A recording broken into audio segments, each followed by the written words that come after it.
Cuando los hermanos nos hicieron la invitación para el compartir de estos días, estuvimos orando.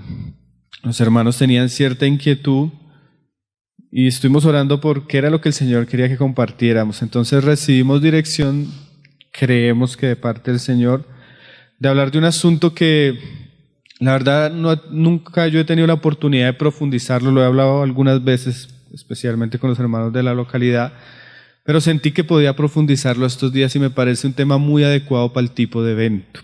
Entonces vamos a hablar un poco sobre la conciencia, desde varios puntos de vista. Espero con la gracia del Señor poderlo desarrollar de una manera clara y que sea pues de bendición para todos mis hermanos y para mí mismo. Entonces, si quieren, pueden ir abriendo el libro de Génesis, capítulo 2, verso 17. Génesis 2, verso 17. Nosotros basta saber un poco cómo comienza el libro de Génesis. Ya en el capítulo 2 nos damos cuenta que sucede algo terrible con el hombre. Dios había creado al hombre, el hombre estaba en un estado de inocencia, pero el hombre, al desobedecer el mandato que Dios le había dado, el hombre cae en una posición terrible. Su ser es profundamente afectado.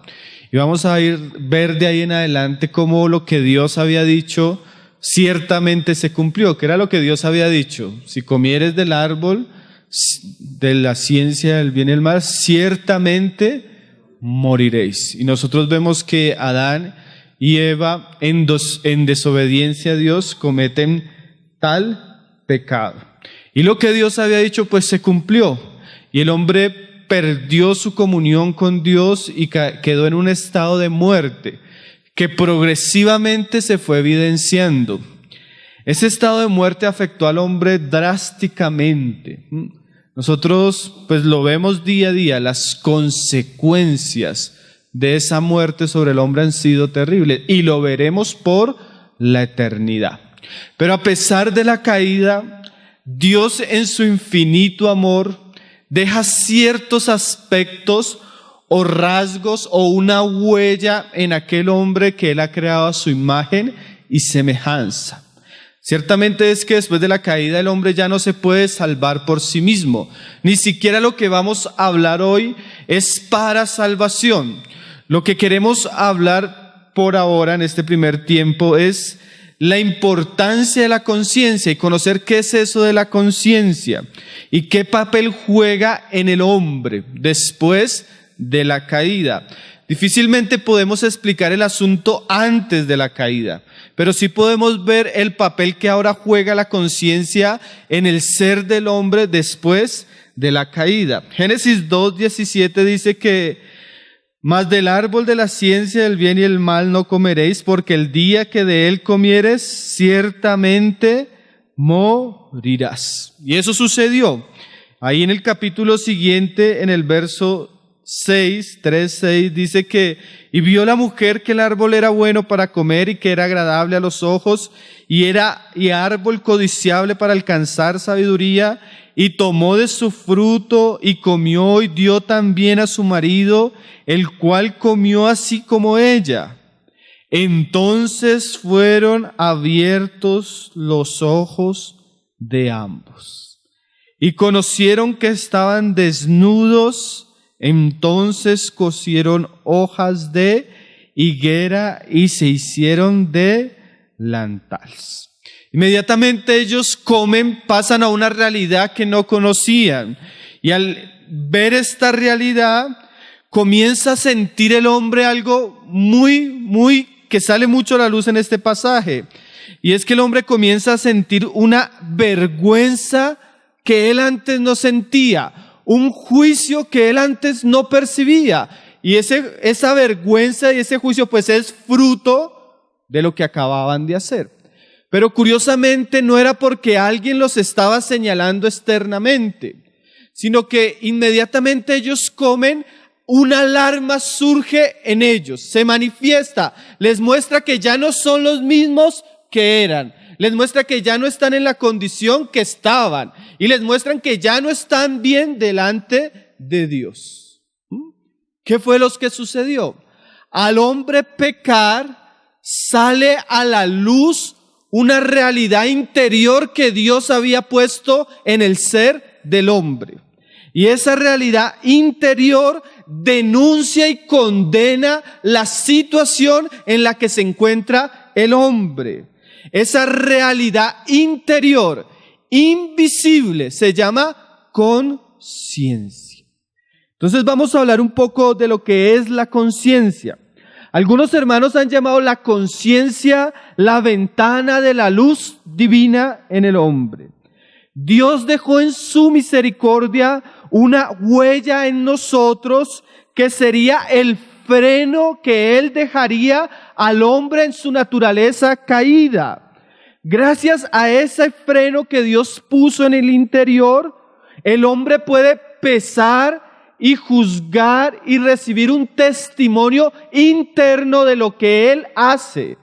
Aprobación cuando Él hace lo bueno, pero también reprobación y juicio cuando Él hace lo malo. Una voz silenciosa, pero aunque es silenciosa, habla arduamente, claramente y también profunda e interiormente. Fuera de Dios, que lo ve todo, que lo conoce todo, el único o la única testigo de nuestros actos, pensamientos e intenciones es nuestra conciencia.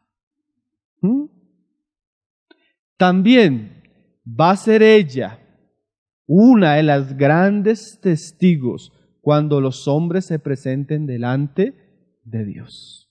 Vamos a ver algunos pasajes en el Nuevo Testamento. Romanos 2, desde el verso 1, Pablo va a desarrollar el libro, el Evangelio, como él mismo lo ha dicho en su epístola, primero exponiendo a los hombres, exponiendo su culpabilidad y su pecaminosidad. El capítulo 2 de Romanos nos va a mostrar cómo ningún hombre es inexcusable.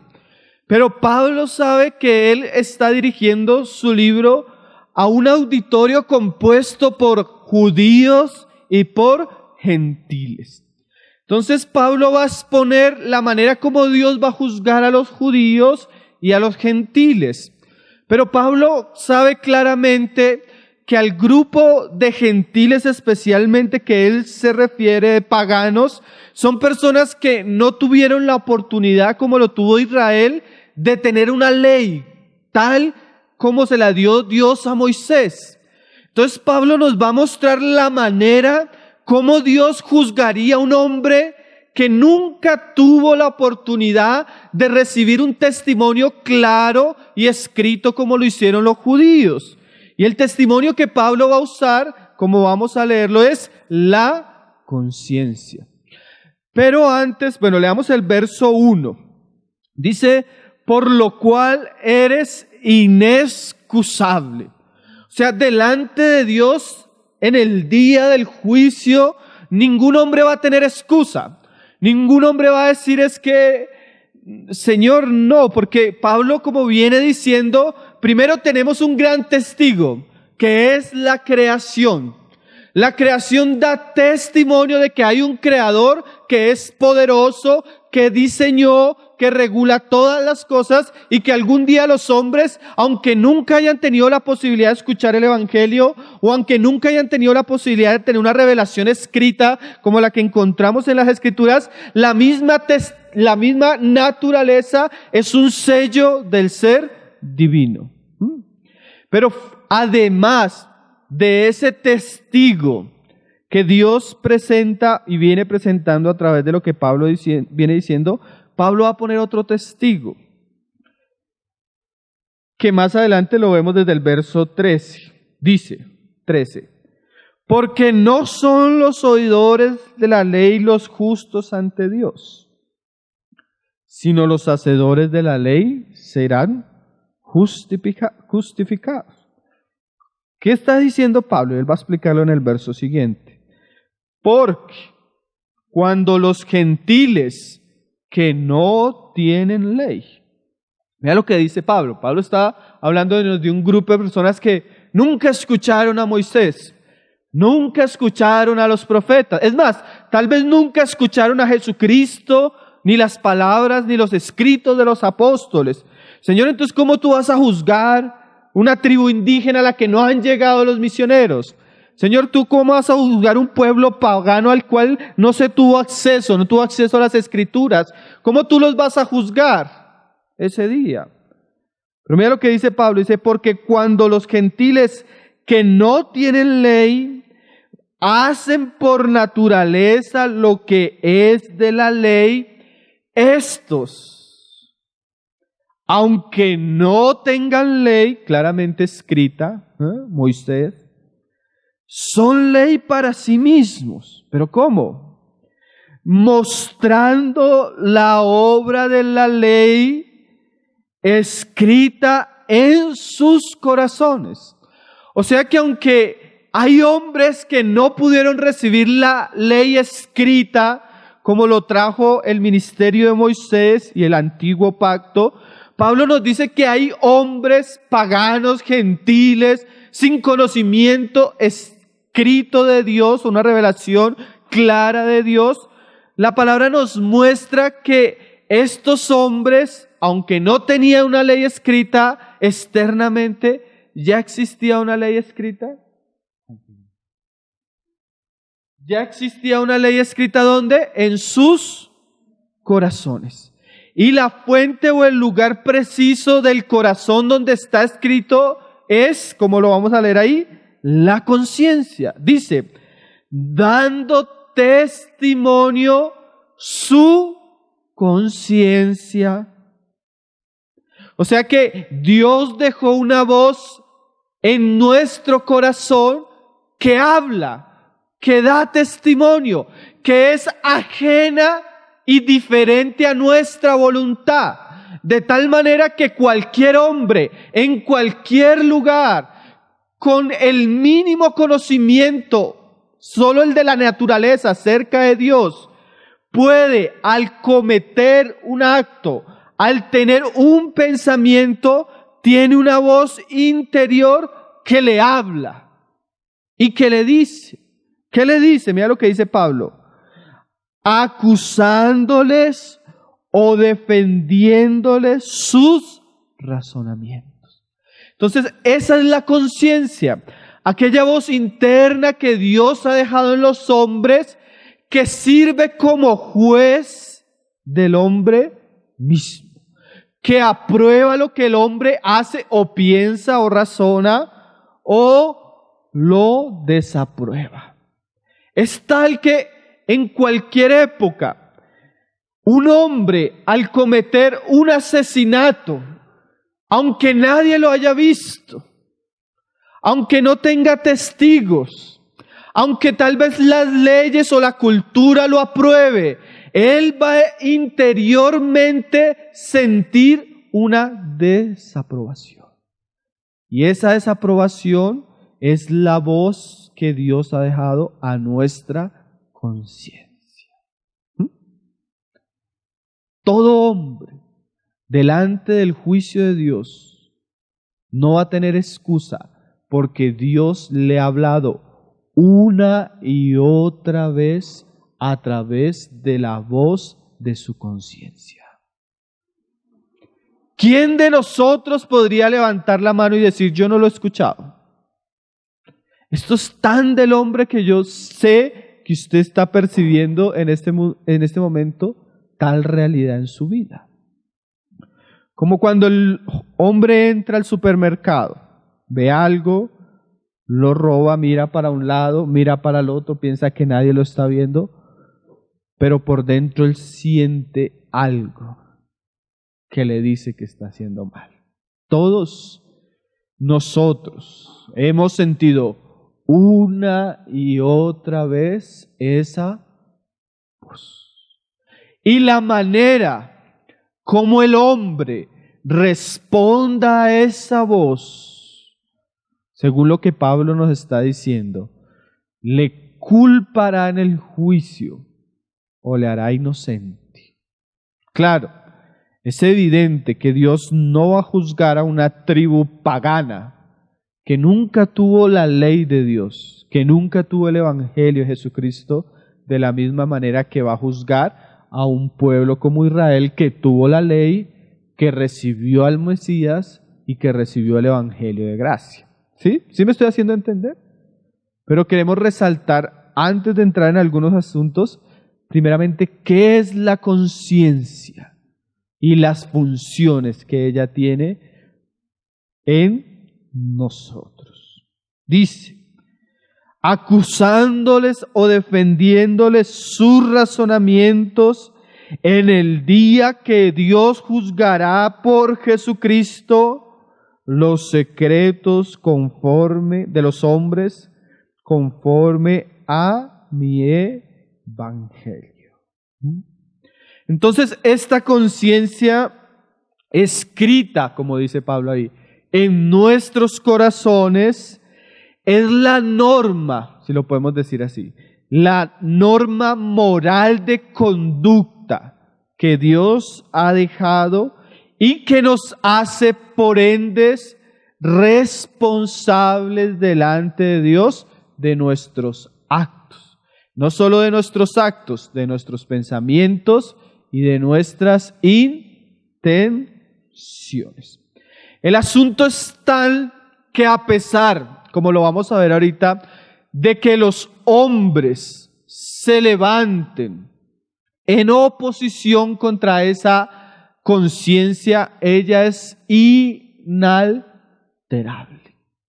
Hay cosas que nosotros podemos sobornar, hay cosas que nosotros podemos callar, y aunque lo vamos a ver ahorita que eso puede suceder en una cultura, esa voz siempre va a sonar allí adentro. Esa voz siempre se va a escuchar. Está bien. Nosotros tenemos una función, como lo vamos a ver ahorita, de hablar la verdad, tenemos una función de hablarles a nuestros hijos, de corregir a nuestros hijos, a los hermanos, a nosotros mismos.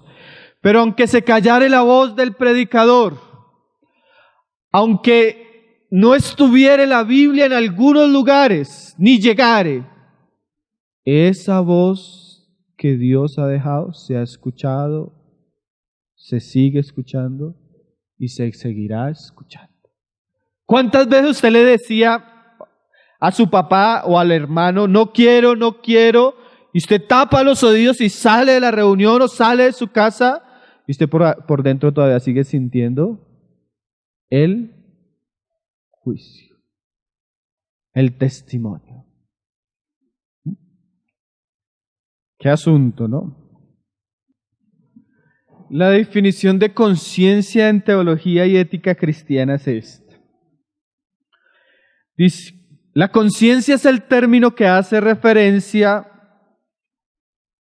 al sentido inherente en el hombre de lo bueno y lo malo. Las elecciones morales, igual que a la satisfacción que sigue la acción o la insatisfacción que también lo puede seguir. Eso nosotros lo experimentamos diariamente. Aún hombres sin Cristo, sin el Evangelio, sin conocimiento claro y escrito desde la justicia y de los caminos de Dios. Cuando el hombre hace lo bueno, él siente interiormente una alegría, hasta por eso hay tantos hombres que gustan hacer lo bueno. Usted ha visto esos hombres que luchan por la vida, luchan por la naturaleza y tienen y se satisfacen en eso. Y no está mal, porque realmente cuando ellos hacen algo bien, su misma conciencia los aprueba. Y tal vez no son cristianos, tal vez no predican el Evangelio. Yo hace poco escuchaba hablar a un español en un debate en Perú acerca de la defensa de la familia. Y este hombre comienza a hablar de la familia y yo lo escuchaba, y un hombre con mucho entendimiento. Y cuando él hablaba, yo me alegraba de lo que él decía en relación a la defensa de la familia y de los hijos. Entonces yo dije, tiene que ser cristiano. Y él comienza y desarrolla todo su discurso y al final no era cristiano. Entonces yo decía, ¿cómo un hombre sin Cristo puede tener tal conocimiento del diseño de Dios, del rol del hombre, del rol de la mujer, de la educación de los hijos? ¿De dónde sale esto? La conciencia. Y la responsabilidad, como el hombre responde a esa conciencia. Pero también, así como hay un sentido de aprobación en nuestra conciencia, también hay un sentido de juicio terrible. A tal punto que uno escucha aún a los pecadores. Yo escuchaba el testimonio también de un homosexual que se convirtió a Cristo, muy famoso. El testimonio de Nerú, ¿lo han escuchado? Y él cuenta que aunque él se consideraba homosexual, su ambiente era totalmente homosexual. Sus amigos, los sitios que frecuentaba. Una vez él practicaba el homosexualismo. Se metía al baño y duraba 2 o 3 horas debajo de la ducha, tratando de lavar su conciencia. Porque aunque todos le decían, como que estamos en unos tiempos donde se ve eso, que está bien, su misma conciencia le hacía sentir sucio y señalado. Qué obra preciosa la de la conciencia en el hombre, ¿no? Qué bueno, hermano. ¿Qué sería el hombre sin conciencia? ¿Qué sería el hombre sin esa huella?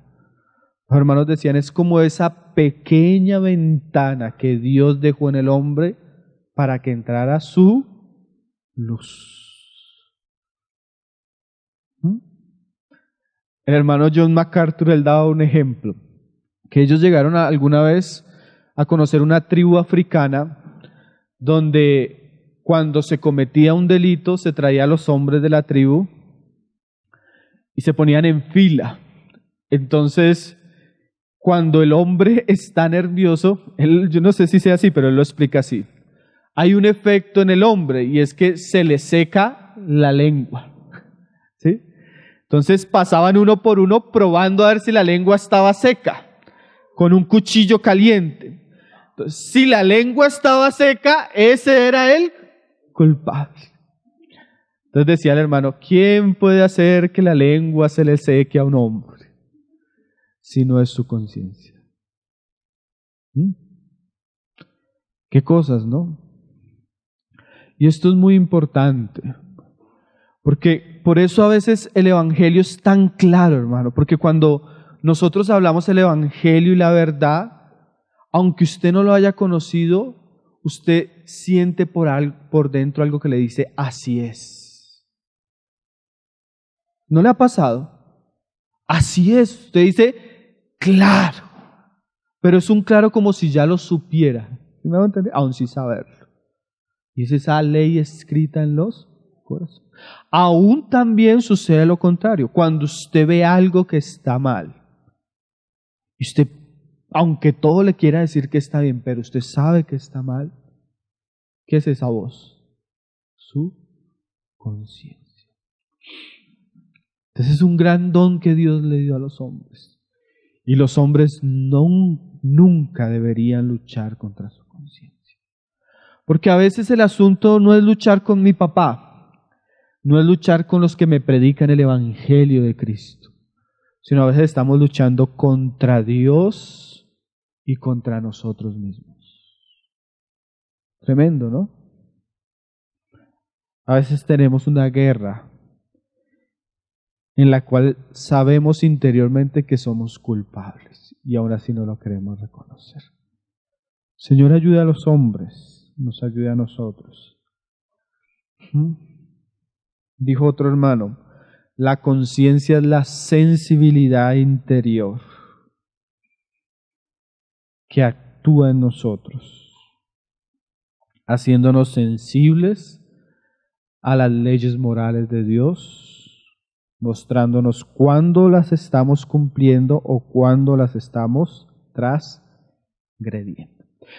El asunto es tan importante, hermanos, que yo no quise introducirme directamente a la conciencia como cristianos, sino a una guerra que existe en torno a esto. Mire lo que es el pasaje que decíamos, Tito 1:15. ¿Lo tienen? Dice: todas las cosas son puras para los puros, mas para los corrompidos e incrédulos nada les es puro. Pero estamos diciendo que la conciencia aún actúa aún en los incrédulos. Entonces, ¿por qué para ellos nada es puro, nada es claro? Pablo lo explica. Pues hasta su mente y su conciencia están corrompidas. Pablo usa esa palabra corrompidas del griego miaino, que significa algo que se mancha o cuando se teñía algo de otro color. Hacer que, el diccionario lo define, hacer que un cuerpo o sustancia orgánica se descomponga de manera que huela mal y no se pueda utilizar. Entonces Pablo nos está hablando de personas que para ellos nada es puro, porque de alguna manera han teñido su conciencia, han ensuciado su mente y su conciencia de tal manera que huele mal y no sirve para nada. Y eso sí es un asunto muy, muy serio. Nosotros debemos saber que hay un sistema, porque no es solo un asunto de el hombre y Dios, sino que inmediatamente surge la caída, se implementa un nuevo gobierno. Un nuevo gobierno que ya existía, un gobierno caído, pero que ese gobierno caído, al entrar por medio del pecado en el hombre, él quiere establecer sus patrones y quiere establecer sus ideales en el hombre que acaba de conquistar. ¿Sí? Él ahora quiere conformar ese hombre a sus ideales. Ese gobierno tiene un príncipe, el príncipe de las tinieblas. Y ese príncipe tiene unos ideales. Y él, de alguna manera, ha aprendido a trabajar con el hombre. En el sentido malo, en el sentido negativo. Él ha aprendido a ver al hombre. Él ha aprendido por los siglos a ver cómo el hombre responde a las circunstancias. Entonces su sistema diabólico maligno llamado mundo por las Escrituras está diseñado por él, dirigido por él para matar al hombre, para destruir al hombre. Entonces él ya causó una herida mortal al hombre. Lo que él hizo en el Edén fue mortal, a tal punto que lo que le espera al hombre, ¿qué es? La muerte. Pero él sabe que el hombre todavía tiene lugares a los cuales Dios todavía puede llegar. En este caso, la conciencia. Hay otros, pero estamos resaltando especialmente la conciencia. Entonces, de alguna manera, él maquina este mundo, y Pablo describe este mundo como una corriente, ¿sí? Ahí en Efesios 2. Y esa corriente tiene un río, si se puede decir. Pero muchas veces ese río no es solo un asunto de demonios, no es solo un asunto de carne, sino como Pablo lo viene diciendo en Romanos y ahí en el pasaje que acabamos de leer, es un asunto de razonamientos y pensamientos. Porque de alguna manera el hombre es con lo que piensa. Hace un año estuvimos hablando de eso, ¿no? Entonces Satanás sabe que los pensamientos del hombre tienen un efecto en él. Entonces, de alguna manera, la obra de Satanás, a través de todo el sistema que él ha creado, es tratar de entrenevecer la mente del hombre y sus razonamientos, porque en eso, en últimas, va a coger y va a manchar la ventana. Va a poner un velo sobre la ventana que existe en el interior del hombre. A tal punto que Pablo llega y nos dice que hay hombres que para ellos todo lo impío todo es puro para ellos. El pecado es puro para ellos. ¿Pero por qué?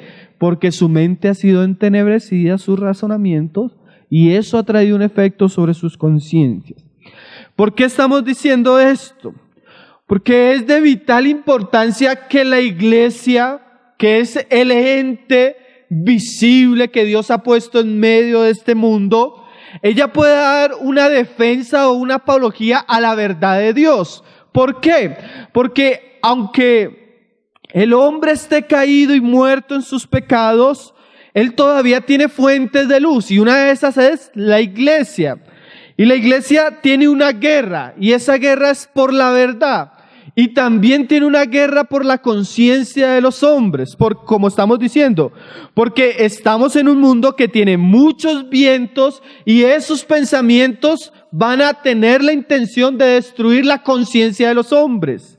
Y entonces la lucha está en Satanás a través del mundo y su sistema de entenebrecer, y la iglesia a través de Cristo, el Evangelio, la palabra, alumbrar para que la conciencia de los hombres no quede en un estado donde no pueda reaccionar ante el Evangelio de Cristo.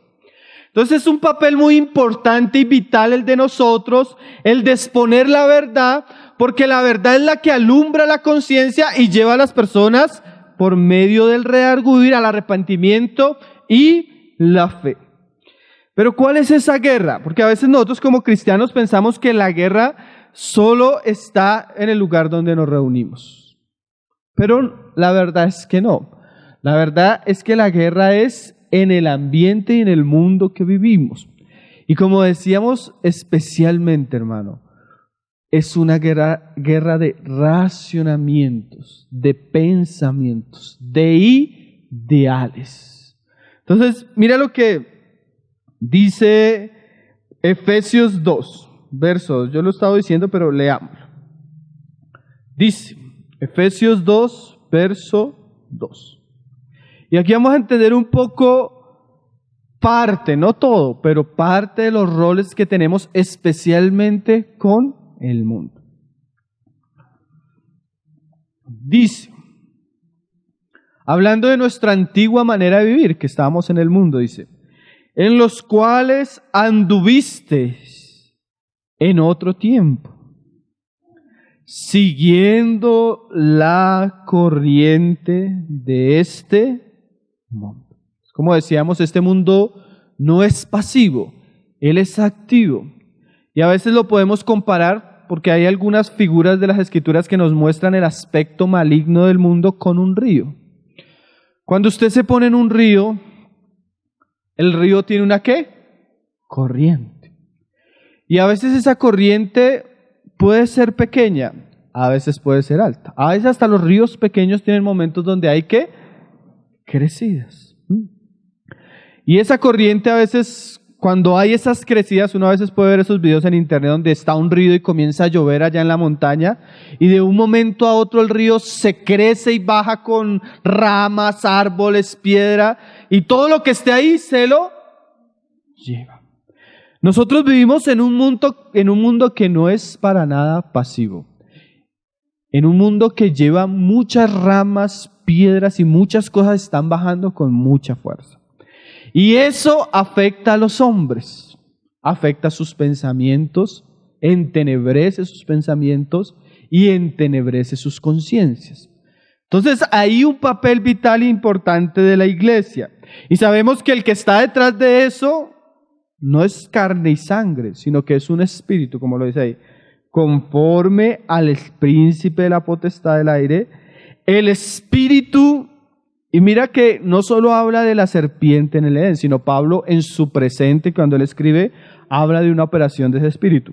El espíritu que ahora opera en los hijos de desobediencia. Entonces, ese río es motorizado por un espíritu, que es Satanás mismo, el hijo o la fuente de la perdición.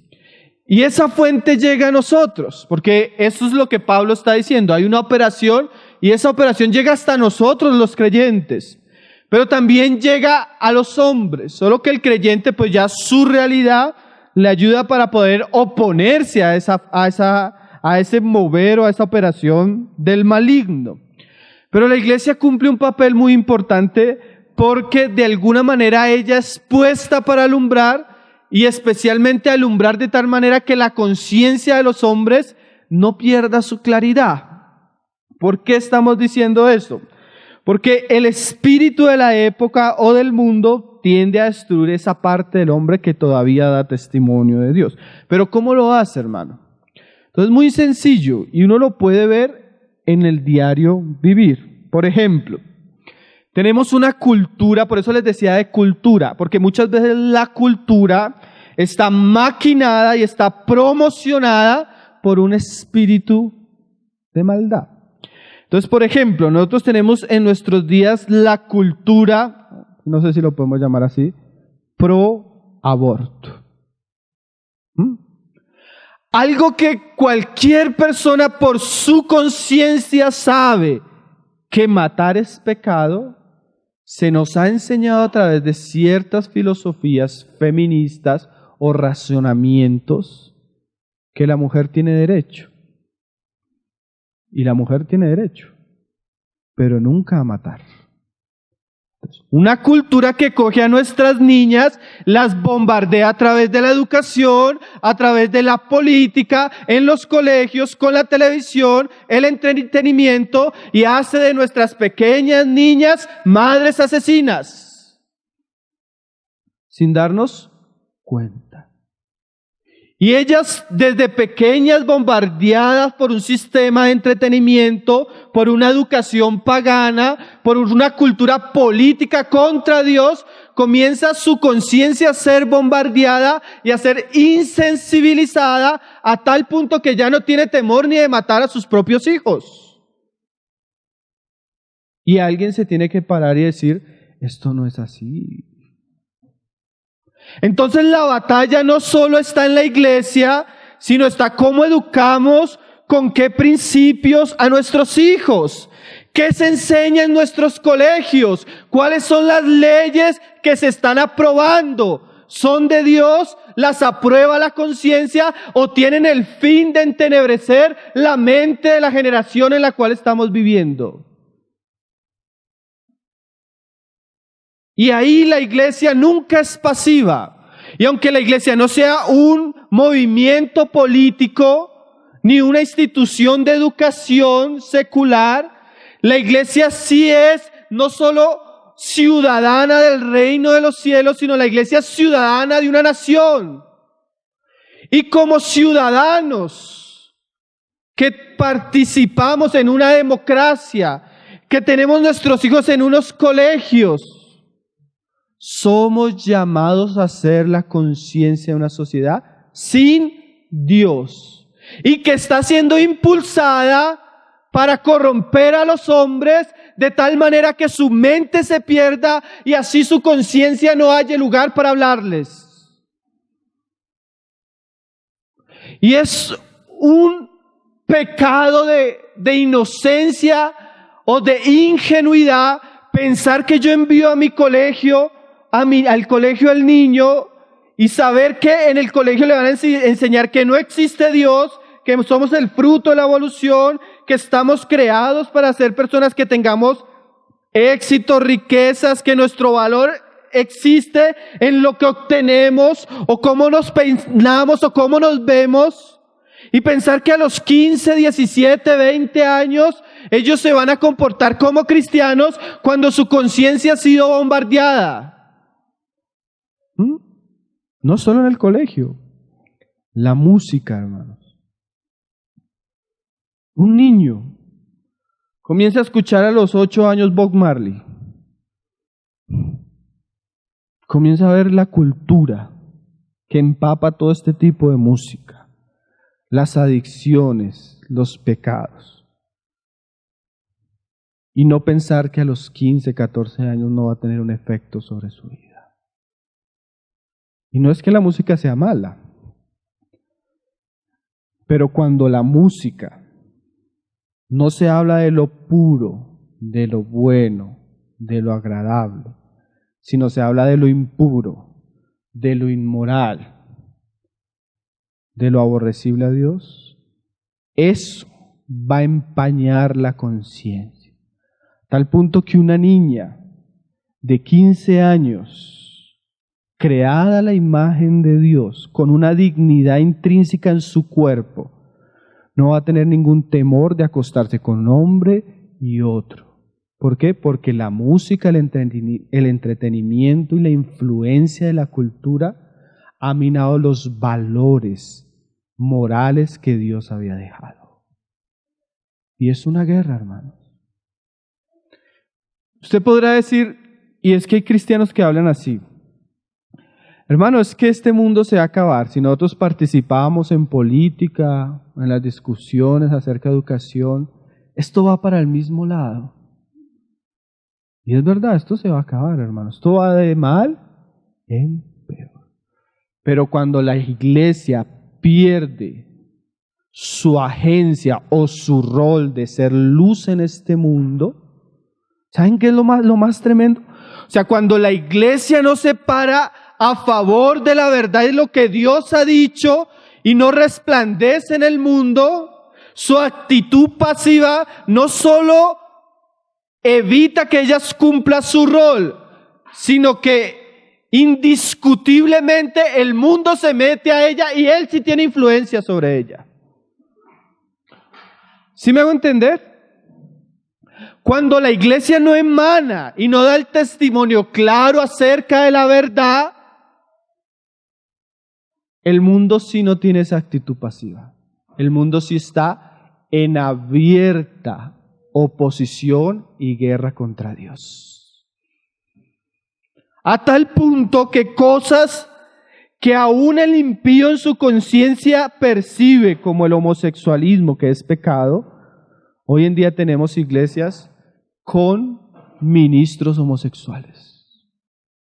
Miren, hermanos, pues yo no conozco cómo sea la teología y la práctica en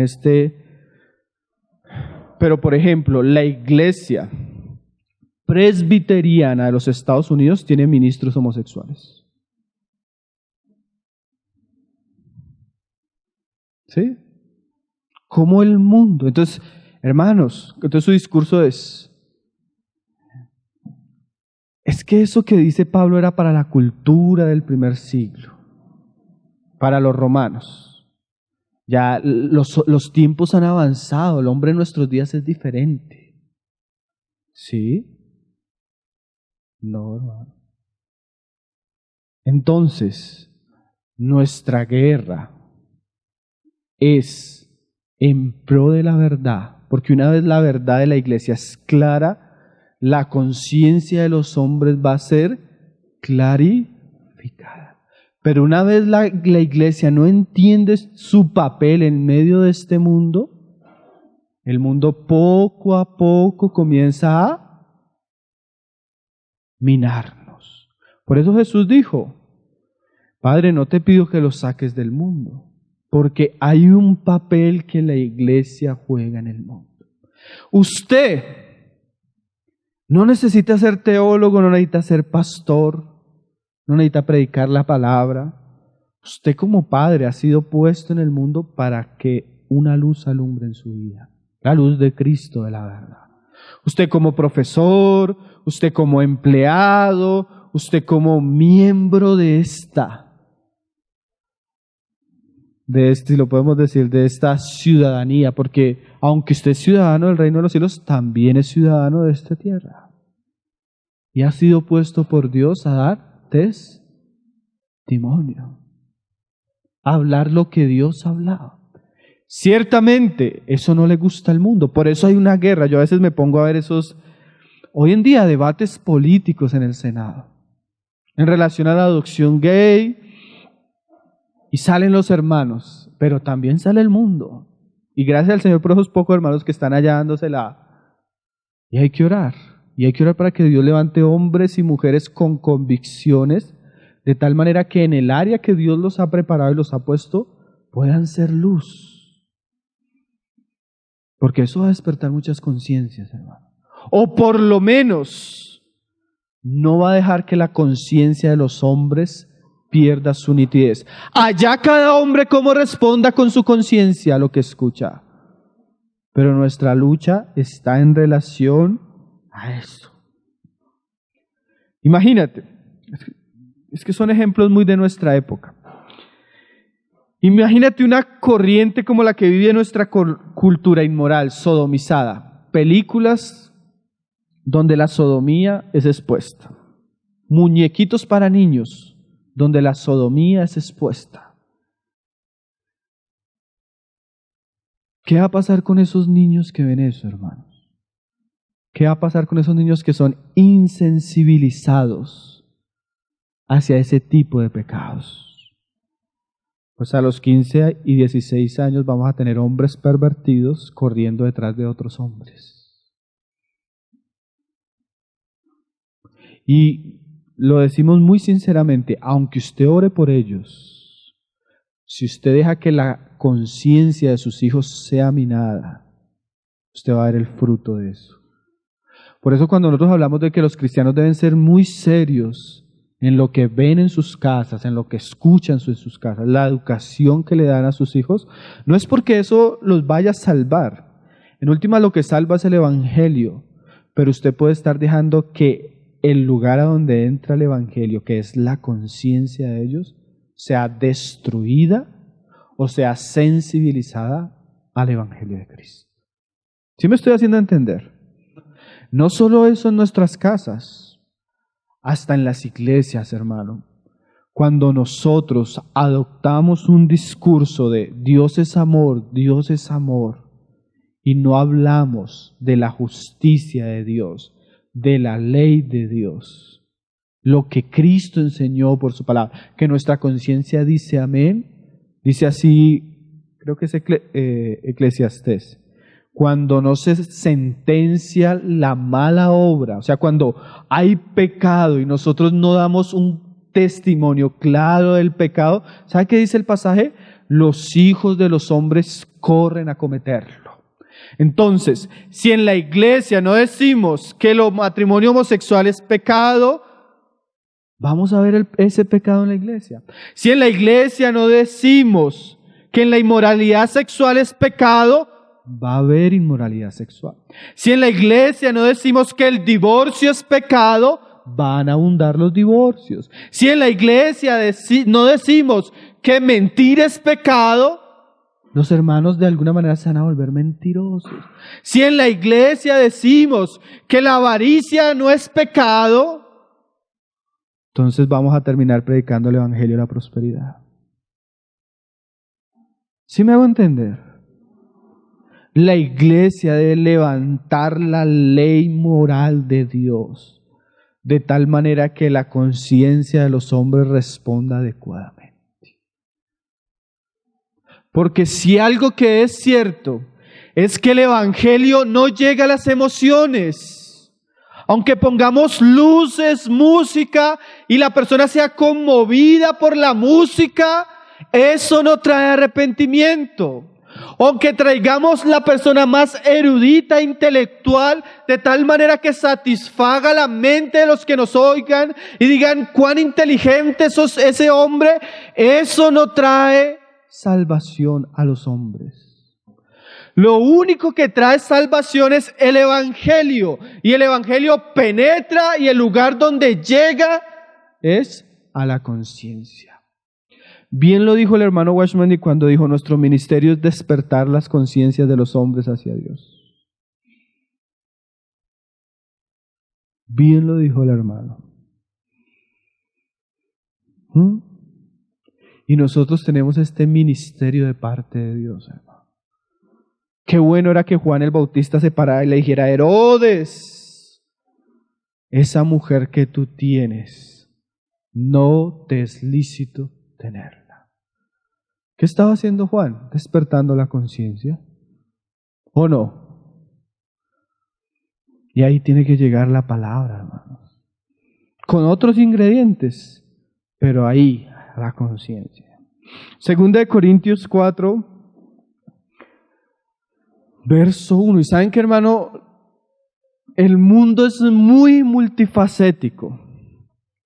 Podemos ver el pensamiento de Satanás con su intención de matar al hombre en la discoteca, pero también podemos verlo en la universidad. ¿Sí? Hay muchos hombres que les matan su fe a través del vicio, del pecado, la lujuria, pero también a través de ideologías, filosofías, pensamientos, que aparentemente son muy buenos, pero que en últimas quitan la mirada del hombre de Dios para que ellos la pongan en sí mismo o en otras cosas. Filosofías como el ateísmo, filosofía, bueno, tantas cosas, hermano. Dice Pablo, hablando del ministerio del nuevo pacto, ahí en el 2 de Corintios 4, usted puede leer el capítulo 3 y va a ver que Pablo está hablando de eso. Por lo cual, nosotros, teniendo este ministerio según la misericordia que hemos recibido, no desmayamos. Y este asunto es muy importante. El ministerio del nuevo pacto, con su gloria, con su majestad y con su eficacia y fruto eterno en los corazones de los hombres, nos debería llevar a un punto a no desmayar. Porque cuando decimos, no, el mundo es así, el asunto no... ¿Qué estamos haciendo, hermano? Desmayando. Estamos tirando la toalla sin haber peleado. Hay cristianos que ya tiraron la toalla sin haber peleado.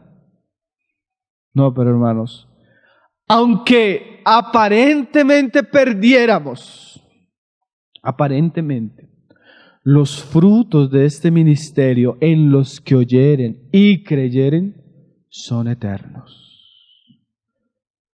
Y Jesús decía que Él dejaba las 99 por ir por una. Por ir por una. Una vez yo escuchaba el testimonio del hermano William Lightcraft, que es un apologista muy conocido en nuestra época. Entonces él decía que una vez entró en una controversia porque, bueno, en ese falso cristianismo, una vez hablaba con una evangelista que ella se sentaba en los congresos que ella hacía y contaba su testimonio y multitudes se convertían. Solo contando el testimonio de ella, pero bueno, también tiene que ver con todo lo que se hace hoy en día, que son multitudes, pero no son multitudes. Pero el hermano decía que para él era frustrante porque a él le tocaba 14 horas al día leerse unos libros así de gruesos todos los días de la semana y prepararse académicamente para ir a los debates en la universidad y enfrentarse a ateos con una oposición y en un ambiente hostil, donde él sentía que era una guerra que a veces, muchas veces perdía. Él dice que una vez el Señor le habló y le dijo, así de todos esos a los que le has hablado, solo uno se salvare, ese vale la pena. ¿Sí me estoy haciendo entender? Así le tocara leerse y comerse eso, porque para ir a un debate tiene que comerse todos esos libros de ateísmo, leerse todo lo que dicen los opositores, sus argumentos, y además oponerse a eso. Eso es un trabajo que el Señor le ha puesto a ese hermano que no es para nada fácil, pero es un trabajo de Dios. Y a veces enfrentarse a tal oposición. Pero el Señor le decía, si fuera solo por uno. Entonces no desmayemos, como dice Pablo. Así solo sea por uno. Tal vez ese uno es su hijo o su hija. Porque así fue en el tiempo de Noé. ¿Solo se salvó quién? Noé y su casa. Pero gloria al Señor, ¿no? Si llegáramos al día de Cristo y solo nosotros y nuestra casa ya sería, pero tal vez otros. No desmayemos, hermanos. Aunque estemos en un mundo que se va a oponer ardientemente al asunto. Antes bien, renunciamos a lo oculto y vergonzoso. Ahora este asunto es muy importante. No podemos ser luz si participamos. ¿Sí me hago entender? Si usted participa de cosas ocultas y de cosas vergonzosas, nunca lo va a poder señalar. ¿Sí me hago entender? Porque ¿qué pasa? Una de las cosas que mina nuestro testimonio es nuestro pecado. Porque una vez hay pecado en el hombre pierde la capacidad de levantarse. Porque si el hombre denunciara el pecado, muchas veces estaría denunciando a sí mismo y nadie quiere hacer eso. O por lo menos si tiene una conciencia sana no debería hacerlo. Si la iglesia quiere tener un impacto en el mundo, tiene que ser diferente al mundo. Yo hace poco estuve en un lugar muy grande, una iglesia de denominación cristiana. Entonces estuvimos en el culto de jóvenes. Hermano, yo sentía como cuando estaba en el mundo. La misma música, las mismas conductas, los mismos patrones, solo que la letra cambiaba por versión cristiana. Pero de verdad hasta me sentí tan incómodo porque me sentía como cuando estaba yo en la taberna escuchando música, volumen, veía a las muchachas mirando a los muchachos y ese ambiente así impío, mundano, así lo veía. Si la iglesia es igual al mundo, ¿cómo va a dar testimonio de Cristo? No puede. Tiene que haber diferencia. Porque ¿saben qué es lo tremendo? Aunque los hombres, y eso tal vez lo vamos a ver después, aunque los hombres no gusten de Dios, ni quieran conformarse a la verdad de Dios, ellos saben por su conciencia qué es de Dios y qué no es de Dios, solo que no lo quieren vivir. Entonces, por ejemplo, el hombre del mundo sabe que serle infiel a su esposa es pecado, ¿sí? Pero él no lo quiere hacer, él es infiel y disfruta del pecado. Pero si un cristiano lo hace, le va a decir, ¿usted cómo siendo cristiano? Porque aún la conciencia del hombre del mundo le muestra lo que es bueno y lo que es malo, solo que él no lo quiere vivir. Entonces, si el hombre del mundo ve que el cristiano no es congruente a lo que él habla, ¿qué va a hacer con el cristiano? Se le va a burlar, lo va a pisotear. Porque ¿qué pasa con la sal cuando pierde su sabor? Su sazón se hace insípida y no sirve para nada, ni para el mundo, ni para la iglesia, sino para hacer ¿qué? Pisoteada y hollada por los hombres. Si queremos levantar la verdad, debemos orar a Dios para que Él nos permita vivir conforme a esa verdad. Amén. ¿Cómo? Renunciando a lo vergonzoso y a lo oculto. Porque cierto es que llegamos y traíamos muchas cosas ocultas y vergonzosas, a las cuales debemos ir dejando. Dice, no andando con astucia, ni adulterando la palabra de Dios, sino por la manifestación de la verdad. O sea que Pablo relaciona el ministerio del nuevo pacto, al cual él no desmaya, con la manifestación de la verdad. Porque una vez la verdad es expuesta, aún los corazones entenebrecidos en sus mentes y aún la conciencia teñida por la maldad o la cultura de la época, la verdad siempre es la verdad. Y la verdad expone todas las cosas. Como cuando se prende la luz. Las tinieblas pueden ser tinieblas, pero una vez llega la luz, ¿qué pasa con las tinieblas? Desaparece. Usted no necesita prender el bombillo y apagar las tinieblas. Usted no necesita hacer eso. Usted una vez prende la luz, ya las tinieblas son ¿qué? Expuestas. Cierto es, como decía también el hermano Ray Comfort, por más que los hombres quieran endurecer su conciencia, como cuando él daba la comparación, como cuando un pedazo de carne se está dañando por fuera, se está pudriendo. A pesar de que se esté pudriendo, siempre que usted coja el cuchillo y atraviese, va a llegar a un punto donde se encuentra con carne viva o limpia. ¿Se ha visto? Usted a veces ve el pedazo de carne, pero usted llega y atraviesa el cuchillo y llega un momento donde la carne comienza a ponerse roja. Así es la conciencia de los hombres, hermano. Por más que los hombres quieran negarlo, una vez usted saca la palabra de Dios y atraviesa, ella llega a un punto donde la conciencia es tocada. Tocada para llevarnos a la fe o tocada para ser resistida. Pero tocada. Tocada. Nuestra responsabilidad es hablar la verdad tan claramente que las conciencias sean tocadas. Como les decía al comienzo, muchos tenemos esa experiencia con nuestros hijos o cuando uno se convierte. Por ejemplo, cuando yo me recuerdo de mis experiencias con mi mamá. Ella me decía la verdad y a mí no me gustaba. Y yo le discutía y hasta era grosero con ella. Pero una vez entraba al cuarto, aún estando sin Cristo, yo interiormente sabía que lo que mi mamá me estaba diciendo era verdad. ¿A usted no le ha pasado eso? Que aunque usted le dé mal genio, porque a veces eso pasa, hasta los hermanos, uno a veces dice, predica algo y los hermanos salen ofendidos con uno. Pero uno sabe que así se vayan bravos, discutiendo.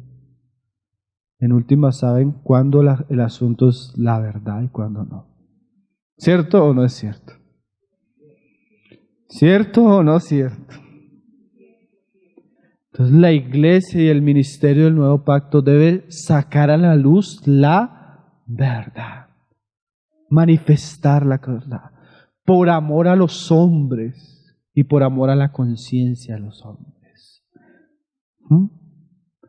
La palabra que usa Pablo ahí, manifestación, fanerosis, exhibición, expresarlo, y da la idea de que sea algo público. Dice, recomendándonos a toda conciencia humana delante de Dios.